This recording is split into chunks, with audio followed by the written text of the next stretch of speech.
suite, mais d'abord l'édito international sur Europe 1. Vincent Hervouet, bonjour à vous. Bonjour Dimitri. Coup de théâtre en Espagne, Vincent. La loi d'amnistie pour les indépendantistes catalans qu'avait préparé le gouvernement socialiste a été rejetée par les indépendantistes catalans. Il va falloir nous rappeler. Oui, alors c'est un coup de théâtre à la place d'un mini coup d'État. Résumons, la gauche espagnole a gardé le pouvoir après avoir perdu les élections de l'an dernier. Elle a été laminée aux municipales, aux régionales, battue aux élections générales. Mais Pedro Sánchez a trouvé le moyen de rester Premier ministre.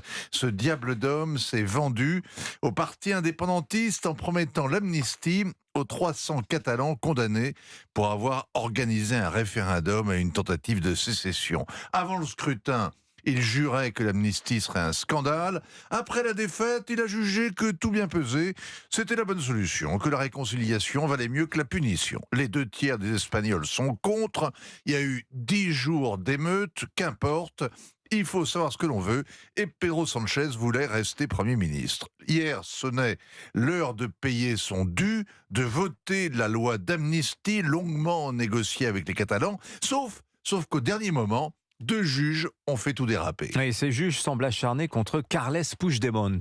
Oui, l'ancien président de la Catalogne qui s'est enfui en Belgique en se cachant dans le coffre de sa limousine et qui attend depuis 6 ans de rentrer au pays. Le premier magistrat pense que ce fantomas ibérique a été le chef d'une organisation secrète, Tsunami démocratique, qui est apparue quand l'armée et la police ont pris le contrôle de Barcelone.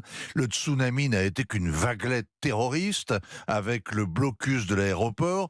Un amendement déposé la semaine dernière par les indépendantistes permet à ses membres de profiter de l'amnistie à une condition: qu'il n'y ait pas eu violation grave des droits de la personne humaine. Or, un policier a été blessé et le juge vient donc de prolonger l'instruction, ce qui fait courir à Carles Puigdemont le risque d'être arrêté à son retour d'exil. Ce serait vraiment trop bête de s'être déshonoré en fuyant et de finir quand même derrière les barreaux. Les indépendantistes de son parti, Junts per Catalunya, ont déposé un nouvel amendement pour contrer l'offensive judiciaire, mais comme ils ne l'ont pas obtenu, eh bien ils ont voté contre le texte qu'ils avaient négocié. Nouvelle humiliation pour le Premier ministre Sánchez, qui boit la coupe jusqu'à la lie. Oui, surtout qu'il y a un deuxième magistrat en embuscade dans cette histoire. Alors lui enquête sur les liens tissés par l'entourage de Puigdemont avec Moscou. C'était avant l'invasion de l'Ukraine, mais les services russes avaient déjà mauvaise réputation.